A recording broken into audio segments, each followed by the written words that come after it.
Hello दोस्तों, मेरा नाम है राज और मैं आपका मेरी यूट्यूब चैनल ऑल क्लासेस पर स्वागत करता हूं। जैसा कि आपको पता है कि हमारा जो सरफेस केमिस्ट्री का चैप्टर है एनसीईआरटी के अकॉर्डिंग वो हमने स्टार्ट कर दिया है चैप्टर 5। और इससे पहले हम जो केमिस्ट्री के हमारे सेकंड टर्म सीबीएसई के सिलेबस में जो हमारा सेकंड टर्म में चैप्टर आ रहे हैं केमिकल काइनेटिक्स और इलेक्ट्रोकेमिस्ट्री दोनों हम खत्म कर चुके हैं। तो आज हमारे जो सरफेस केमिस्ट्री इसका लेक्चर 3 है। तो हमने लास्ट लेक्चर में आपको पढ़ा दिया था कि फिजिकल एडजप्शन और केमिकल एडजप्शन की हमने आपको डेफिनेशन बता दी थी ये क्या होती है। जो फिजिकल एडजप्शन होता है हमने बताया था कि अगर किसी भी एडजॉर्बेंट के सरफेस और जो मॉलिक्यूल होते हैं एडजॉर्बेट के उनके बीच में अगर wonder wall force of attraction होता है, मतलब उसके बीच में जो अट्रैक्शन फोर्स है वो wonder wall force of attraction है, तो उसे हम फिजिकल एडजप्शन कहते हैं। लेकिन अगर केमिकल एडजप्शन की बात करें या फिर केमिजॉप्शन की बात करें तो वहाँ पर हमारा जो दोनों के बीच में फोर्स ऑफ अट्रैक्शन जो होता था वो होता था हमारा केमिकल बॉन्ड की वजह से। तो आज हमको उनके बीच में केमिकल एडजप्शन और फिजिकल एडजप्शन के बीच का अंतर पढ़ना था। काफ़ी क्वेश्चन आ जाता है, कई दफ़ा आ जाता है डिफरेंशिएट केमिकल एडजप्शन एंड फिजिकल एडजप्शन। और आपको फिजिकल एडजप्शन का हमने आपको एक और नाम बताया था फिजिजॉप्शन और केमिकल एडजप्शन का केमिजॉप्शन। तो फिजिकल एडजप्शन क्या होता है, इसके अंदर वंडरवॉल फोर्स ऑफ अट्रैक्शन होते हैं, ये तो डेफिनेशन में ही हमने आपको बता दिया था, तो ये तो आपको पता ही होगा। और इसके अंदर केमिकल बॉन्ड होता है। और अगर आपको हमने बताया था कि एडजप्शन जो होता है वो एक एक्सोथर्मिक फिनोमिना होता है, उसके अंदर हीट रिलीज होती है। वो कौन सी हीट रिलीज होती है, जो सरफेस एनर्जी जो होती है वो हीट की फॉर्म में रिलीज हो जाती है। तो क्या है हीट रिलीज, मतलब कि जब ये फिजिकल एडजप्शन का जो फिनोमिना जब कहीं भी होता है तो वहाँ पर जो हीट रिलीज होती है 20 to 40 किलो जूल पर मोल होती है। लेकिन अगर बात करें केमिकल एडजप्शन की तो इसके अंदर 50 to 400 किलो जूल पर मोल होती है। मतलब कि इसके अंदर जो हीट रिलीज होगी केमिकल एडजप्शन के अंदर वो ज़्यादा होगी एज कम्पेयर टू फिजिकल एडजप्शन। आप खुद ही सोच लीजिए, वहाँ पे क्या केमिकल बॉन्ड है और केमिकल बॉन्ड जब टूटेगा तो वो उस टाइम पे एनर्जी ज़्यादा रिलीज करेगा, तो इस वजह से यहाँ पे ज़्यादा रिलीज होती है। और ये आप फिजिकल एडजप्शन एक तरीके से फिजिकल चेंज आप इसको एज्यूम कर सकते हैं। तो ये क्या रिवर्सिबल हो सकता है, फिजिकल जो चेंज होते हैं हमारे ज़्यादातर रिवर्सिबल होते हैं। केमिकल एडजप्शन जो होता है हमारा इरिवर्सिबल होता है, ये वापस नहीं हो सकता। तो बात करें अब यहाँ पे फोर्थ पॉइंट जो है हमारा, इसमें increase with pressure and decrease with decrease pressure. मतलब कि अगर हम प्रेशर इसका इंक्रीज करेंगे, क्या अगर इसके दौरान अगर हमने प्रेशर इंक्रीज कर दिया तो ये जो फिनोमिना होगा फिजिकल एडजप्शन ये भी इंक्रीज हो जाएगा। लेकिन अगर बात करें यहीं पर हम केमिकल एडजप्शन की तो यहाँ पर इंक्रीज विद प्रेशर, मतलब कि प्रेशर अगर इंक्रीज करेंगे तो केमिकल एडजप्शन इंक्रीज होगा। लेकिन अगर हम डिक्रीज ऑफ एडजप्शन नॉट कॉज डिजप्शन, मतलब कि अगर हम इस एडजप्शन के अंदर अगर हम डिक्रीज कर देंगे प्रेशर को तो ये रिवर्स नहीं करेगा। मतलब यहाँ पे क्या हो रहा था, डिजॉप्शन हो जाता है जब हम प्रेशर को डिक्रीज करते हैं। लेकिन यहाँ पे अगर प्रेशर को डिक्रीज करेंगे तो यहाँ पे डिजॉप्शन नहीं होगा। अगर बात करें इसका जो 5th पॉइंट है, मतलब इनवेरिएबल ऑफ टेम्परेचर, मतलब अगर हमने टेम्परेचर बढ़ा दिया इसके दौरान फिजिजॉप्शन में अगर हमने टेम्परेचर बढ़ाएंगे तो ये हमारा डिक्रीज होगा। आप खुद ही ये बात तो एज्यूम कर सकते हैं, जैसे कि ये मेरा सरफेस है और यहाँ पर फिजिकल एडजप्शन हो रहा है और अगर मैं इसको हीट प्रदान कर दूँगा, मतलब कि अगर हीट मैं दे दूंगा इस सरफेस को तो क्या होगा, हमारे जो पार्टिकल मैंने बताया था ना, जब फिजिकल एडजप्शन या फिर कोई भी एडजप्शन हमारा हो रहा होता है उसके दौरान क्या होता है, जो गैसियस पार्टिकल होते हैं उनकी जो एनर्जी होती है काइनेटिक एनर्जी वो कम हो जाती है, क्योंकि उनकी एंट्रोपी कम हो जाती है कि वो रेस्ट्रिक्टेड हो जाता है, उनका जो मूवमेंट हो जाता है वो रेस्ट्रिक्टेड हो जाता है। तो उसकी वजह से उनकी काइनेटिक एनर्जी लेस हो गई और अगर मैं उन्हें हीट दे दूँगा तो उससे क्या होगा, उनकी काइनेटिक एनर्जी बढ़ जाएगी और उसकी वजह से फिजिकल एडजप्शन हमारा घटेगा। और अगर बात करें इसकी तो ये आप खुद सोच सकते हैं केमिकल बॉन्ड है, यहाँ पे केमिकल बॉन्ड हो रहा है तो ये एक हाई टेम्परेचर पर स्टार्ट होगा, मतलब वो तो हमारा वैसे ही हो रहा है। लेकिन अगर इसकी बात करें ये होता ही हाई टेम्परेचर पे स्टार्ट है, लेकिन हाई टेम्परेचर के साथ अगर ज़्यादा हाई टेम्परेचर हो जाता है तो ये भी मतलब उल्टा हो जाता है उसका, यहाँ पर भी फिर रिवर्स हो जाता है इसका। अगर बात करें इसकी इट इज़ स्पेसिफिक, अब आप खुद ही सोच सकते हैं कि अगर फिजिकल चेंज हो रहा है, फिजिकल एडजप्शन हो रहा है, वहाँ पे कोई स्पेसिफिक चीज़ नहीं बनेगी, बस स्टेट चेंज हो जाएगा। लेकिन अगर बात करें केमिकल एडजप्शन की, इसके अंदर ये जो चीज़ बनती है बिल्कुल अलग बनेगी, मतलब हाईली स्पेसिफिक होगी, कोई इसका ये नहीं है कि किसी से मैच करे। तो हम इससे आगे अब आगे चलते हैं। अब फिजिकल एडजप्शन और केमिकल एडजप्शन आपने पढ़ लिया, अब इससे बात करते हैं आगे हम कि ऐसे कौन से फैक्टर होते हैं जो इनको अफेक्ट करते हैं, जो भी मतलब इसको अफेक्ट करेंगे एडजॉर्प्शन को कौन से फैक्टर होते हैं। तो हम स्टार्ट करते हैं फैक्टर अफेक्टिंग द एडजॉर्प्शन, मतलब कि एडजॉर्प्शन को कौन से फैक्टर अफेक्ट करेंगे। तो उसमें जो हमारा पहला पॉइंट आता है वो आता है जो नेचर ऑफ एडजॉर्बेट का होता है वो। तो इसमें अगर बात करें कैसे, मतलब कि जितने छोटे छोटे पार्टिकल होंगे पाउडर फॉर्म में जितने भी होंगे वो हमारा अच्छा एडजॉर्प्शन करेंगे। मतलब कि अगर हम कोई बड़ा क्रिस्टल लें, अगर उसको एडजॉर्बेट के रूप में लेंगे और बहुत छोटे से पार्टिकल को उसके अगर एडजॉर्बेट के रूप में लेंगे तो वो छोटे पार्टिकल जो होंगे वो ज़्यादा अच्छा एडजॉर्प्शन कर पाएंगे। दूसरा आता है हमारा एक, अगर आप बात करें, अगर इसी के अंदर बात करें कि अगर हमारा जैसे कि मैंने तो बताया आपका क्रिस्टल रूप में पाउडर फॉर्म में, अगर हम गैस की बात करें तो कौन सी गैस जल्दी से जल्दी एडजॉर्प्शन कर पाएगी। तो उसमें क्या होता है कि जो गैस मेरी जल्दी से जल्दी लिक्विफाई हो जाती है, मतलब जल्दी से जल्दी लिक्विड फॉर्म में मेरी कन्वर्ट हो जाएगी, वो गैस हमारी ज़्यादा से ज़्यादा एडजस्टमेंट कर पाएगी। तो आप जैसे खुद ही सोच सकते हैं कि लिक्विड फॉर्म में क्या होता है, गैस के कंपेरिजन में कम काइनेटिक एनर्जी होती है उनकी, लिक्विड पार्टिकल की, लिक्विड के जो एटम होते हैं। तो जो गैस हमारे सराउंड में मूव कर रही है और ये मेरा सरफेस है, इस पर हमें एडजॉर्प्शन करवाना है। तो अगर वो जल्दी से जल्दी लिक्विफाई हो जाएगी तो काइनेटिक एनर्जी उनकी कम होगी, और काइनेटिक एनर्जी अगर कम होगी तो बहुत जल्दी इसके ऊपर वो कलेक्ट हो सकता है। तो इसका ये किसके अंदर आ जाता है, नेचर ऑफ द एडजॉर्बेट, मतलब जितनी जल्दी लिक्विफाई हो जाएगी उतनी जल्दी एडजॉर्प्शन होगा। अगर दूसरे फैक्टर की बात करें तो बात आती है surface area of the adsorbent, surface area of adsorbent. तो ये बात तो आप खुद ही सोच सकते हैं कि ये मेरा सरफेस एरिया है, एक छोटा सा सरफेस एरिया को मतलब छोटा सा एरिया लूँगा अगर किसी भी मेटल सरफेस का, या कोई भी अगर छोटा लूँगा तो वहाँ पे एडजॉर्प्शन हमारा कम होगा, और अगर मैं उसी को अगर बढ़ा दूंगा तो वो हमारा ज़्यादा एडजॉर्प्शन वहाँ पे होने लगेगा। मैंने ये बात तो हम स्टार्टिंग से पढ़ते हैं, जितना ज़्यादा सरफेस एरिया एडजॉर्बेंट का होगा उतना ही ज़्यादा एडजॉर्प्शन होगा। अगर तीसरे पॉइंट की बात करें तो प्रेशर, तो प्रेशर के उसमें क्या हो जाता है, 3 केस बनते हैं हमारे। फर्स्ट केस, तो पहला केस क्या होता है हमारा,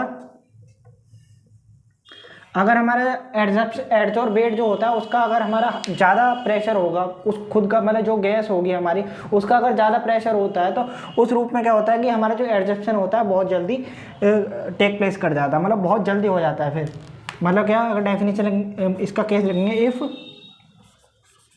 the pressure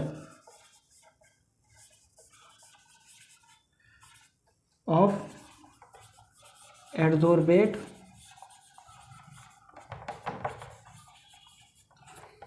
is high,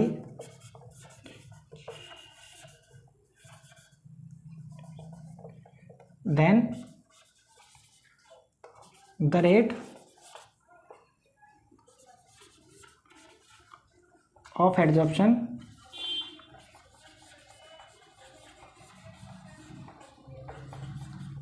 is also high। मतलब क्या है, अगर हम मैंने बताया ना आपको, अगर उसका एडजॉर्बेट जो होगा अगर वो गैसियस फॉर्म में और उसका प्रेशर जो है ज़्यादा हाई होता है तो उस केस में भी हमारा ये एडजॉर्बेट जो होगा, एडजॉर्प्शन जो होगा बहुत जल्दी हो जाएगा। तो यहीं अगर दूसरी केस अगर बात करते हैं प्रेशर के अंदर, हमारा दूसरा केस क्या होता है, तो सेकंड केस जो होता है एट लो टेम्परेचर।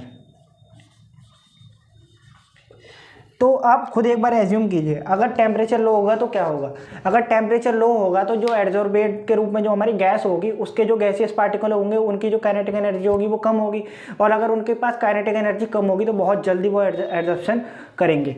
तो और अगर हम प्रेशर अगर उसके साथ इंक्रीज कर देंगे तो वो और जल्दी हो जाएगा। At low temperature with high pressure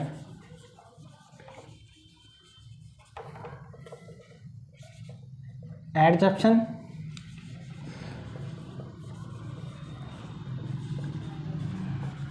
takes place rapidly. अब जो हमारा थर्ड केस इसके अंदर बनेगा वो दोनों के उसमें हो जाएगा। मतलब कि एक तो उसका खुद का प्रेशर और हमारा जो ऊपर से बाहर से अप्लाइड करा हुआ वो प्रेशर वो। तो अगर हमारा जो अप्लाइड प्रेशर जो होगा वो गैस के पार्शियल प्रेशर के बराबर हो जाएगा, उस टाइम पे क्या होगी, एक लिमिटिंग वैल्यू अकर कर लेगा हमारा एडजप्शन, मतलब कि फिर उससे आगे वो नहीं बढ़ पाएगा, फिर वो उसी रेट से चलेगा। तो अगर बात करें इसमें, if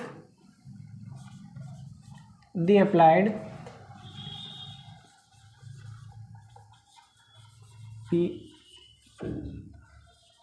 pressure get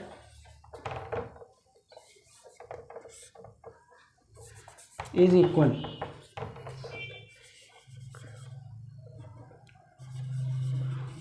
to the partial pressure of gas, then adsorption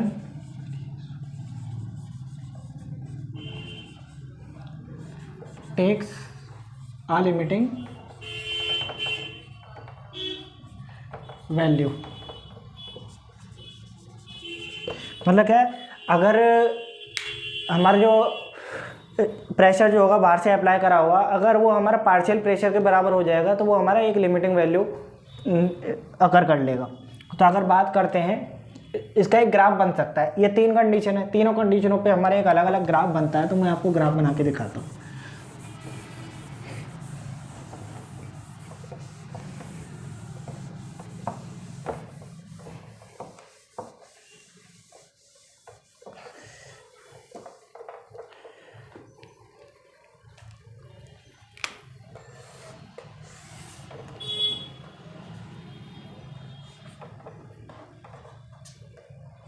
इस पर हमारा प्रेशर और ये हमारा एडजॉर्प्शन।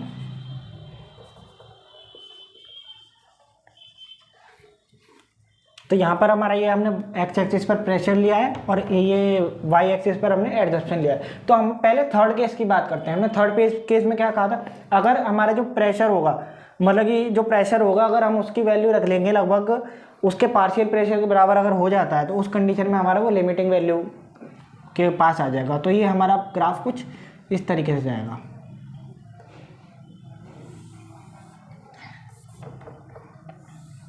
ये देखिए, फिर इसके बाद क्या, ये कांस्टेंट हो गया है। इसके बाद ये कांस्टेंट हो गया है, मतलब क्या है, यहाँ पर हमारा जो प्रेशर है वो पार्शियल प्रेशर के बराबर है। तो इस कंडीशन में जो हमारा एडजॉर्प्शन होगा वो हमारा एक लिमिटिंग वैल्यू के पास आ जाएगा। मतलब इससे आगे, इससे ऊपर हमारा एडजॉर्प्शन नहीं जाएगा, यहीं पर रह जाएगा। क्या करा है हमने, प्रेशर बढ़ा दिया है, प्रेशर काफ़ी ज़्यादा बढ़ा दिया है। अगर बात करें हम मॉडरेट, मतलब कि सिंपली प्रेशर जैसा है हमारा 1 atm बार जो भी हमारा होता है, अगर उसके कंडीशन में रखते हैं तो वहाँ पे क्या होता है, एक लीनियर ग्राफ बनता है। मतलब ये हमारा ये एक सीधी लाइन चली जाएगी। ये हमारा है किस पे, अगर यहाँ पर टेम्परेचर की बात करें तो वह है हमारा 298 केल्विन। ये क्या है, हमारा मॉडरेट प्रेशर है। मतलब कि यहाँ पे ना हमने बढ़ाया ना ज़्यादा घटाया, तो उस कंडीशन में क्या होगा, हमारा वो एक तरीके से डायरेक्टली प्रोपोर्शनल हो जाएगा। टेम्परेचर देखिए, प्रेशर भी बढ़ रहा है, उसी के साथ साथ हमारा एडजॉर्प्शन भी बढ़ेगा।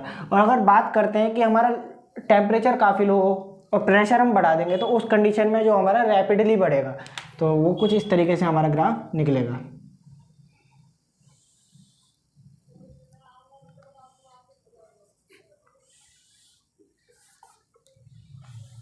तो ये देखिए हमारा ये, इसमें क्या है, हमारा टेम्परेचर हमने 0 केल्विन कर दिया है और प्रेशर हम लगातार बढ़ाते जा रहे हैं। तो प्रेशर बढ़ाएंगे तो उस केस में क्या हो रहा है, हमारा एडजॉर्प्शन जल्दी से जल्दी बढ़ रहा है, जल्दी से जल्दी बढ़ेगा। तो ये हमारा 3 कंडीशंस का जो भी हमारी कंडीशन थी उनके बीच का एक ग्राफ बन गया है। तो अब इससे हम आगे चलते हैं। इसके आगे की हमारी एक टर्म आती है एडजॉर्प्शन आइसोथर्म। क्या, एडजॉर्प्शन आइसोथर्म। तो हमारा हेडिंग डालते हैं पहले, एडजॉर्प्शन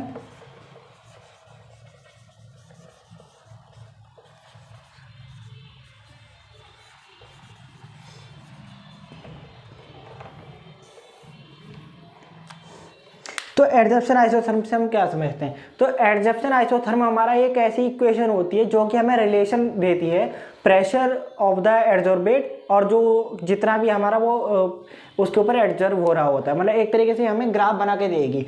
तो क्या है इसके अगर डेफिनेशन लगे, it is the equation which gives us a relation between the pressure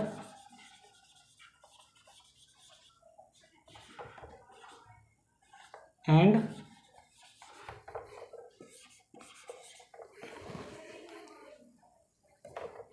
amount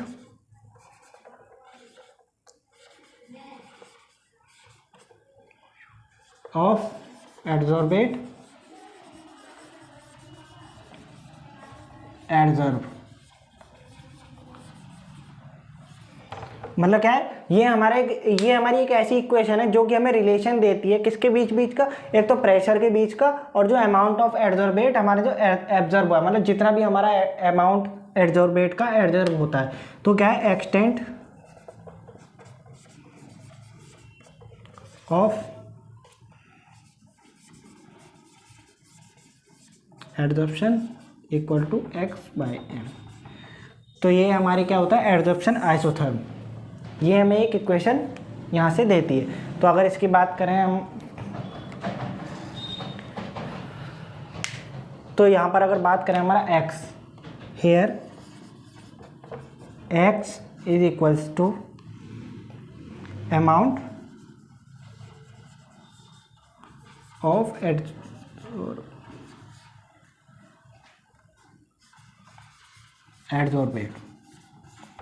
and m हमारा क्या होगा आप खुद ही समझ सकते हैं, अमाउंट ऑफ एडजॉर्बेंट, मतलब सरफेस एरिया जितना भी हमने लिया है उसका वो। तो लिखने की मुझे ये ज़रूरत नहीं है। इससे आगे हम चलते हैं हमारी फ्रेंडलिक इक्वेशन, सबसे मेन इक्वेशन हमारी, मतलब कि इस पूरे चैप्टर के अंदर एक या दो ही ग्राफ मैंने आपको बताया था, मतलब एक या दो ही इक्वेशन मतलब जिनके ऊपर न्यूमेरिकल बन सकते हैं ऐसी आएंगी। तो वो उसमें से हमारी सबसे मेन होती है फ्रेंडलिक इक्वेशन। फ्रेंडलिक इक्वेशन में हमारे 3 ग्राफ बनेंगे और सबसे मेन ग्राफ होते हैं वो इस पूरे चैप्टर के अंदर, सबसे मेन ग्राफ है हमारे इस चैप्टर के अंदर। तो अब इससे आगे चलते हैं फ्रेंडलिक इक्वेशन। तो इसका जो पूरा नाम होता है फ्रेंडलिक इक्वेशन का, जो हमारा पूरा नाम है उसे हम कहते हैं फ्रेंडलिक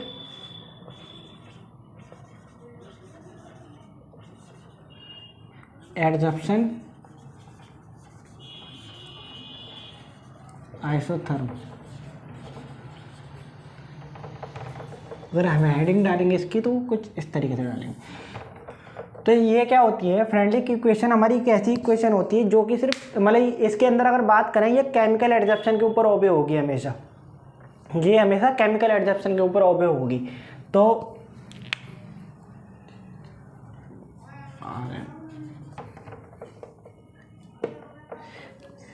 फ्रेंडलिक इक्वेशन क्या होती है, हमारी एक्सटेंट ऑफ एडजॉर्प्शन। हमने अभी आपको जो हमारा एडजॉर्प्शन आइसोथर्म था इससे पहले हमने उसके अंदर आपको एक्सटेंट ऑफ एडजॉर्प्शन बताया था, जो कि हमारा इक्वल होता था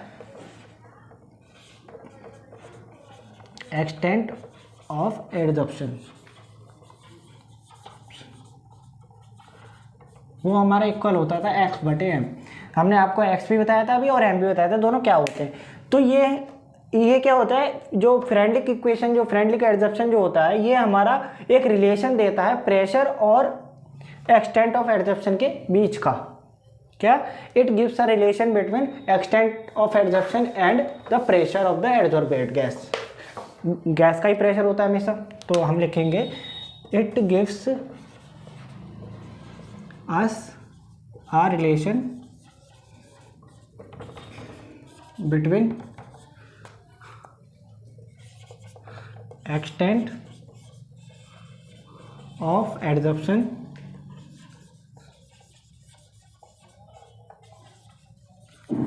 and pressure of gas। Adsorbate जो भी होगा हमारा एडजॉर्बेट,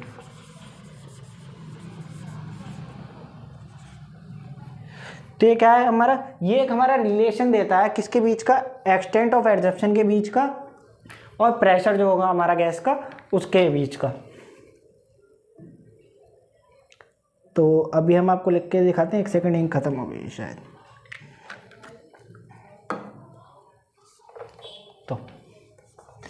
तो ये क्या होगा, एक्सटेंट ऑफ एडजप्शन हमने क्या बताया था आपको, x/m, वो हमारा डायरेक्टली प्रोपोर्शनल होगा इसके अकॉर्डिंग, फ्रेंडली के एडजप्शन आइसोथर्म के अकॉर्डिंग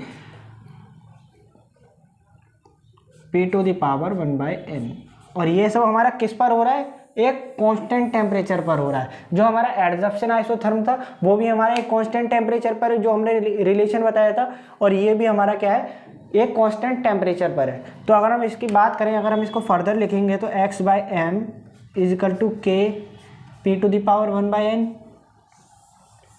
ये हमारी कुछ इस तरीके से टर्म खुलकर आ जाएगी। तो इसके अंदर क्या है, जो हमारा x है और जो m है वो तो हमने आपको बता ही दिया था x क्या होता है और m क्या होता है। अगर हम k की बात करें तो यहाँ पे एक प्रोपोर्शनलिटी कांस्टेंट है, और जो n है हमारा ये भी एक कांस्टेंट है। तो जो k होता है, k और n जो है ये दोनों एक पर्टिकुलर टेम्परेचर पर है। अगर टेम्परेचर बदलेंगे तो इन दोनों की वैल्यू भी अलग अलग वेरिएबल होगी। लेकिन अगर बात करें k की तो 0 हो, उससे कुछ डिपेंड नहीं करता, लेकिन n जो है हमेशा हमारा >1 होगा, ये कभी भी हमारा 0 नहीं होगा। n is always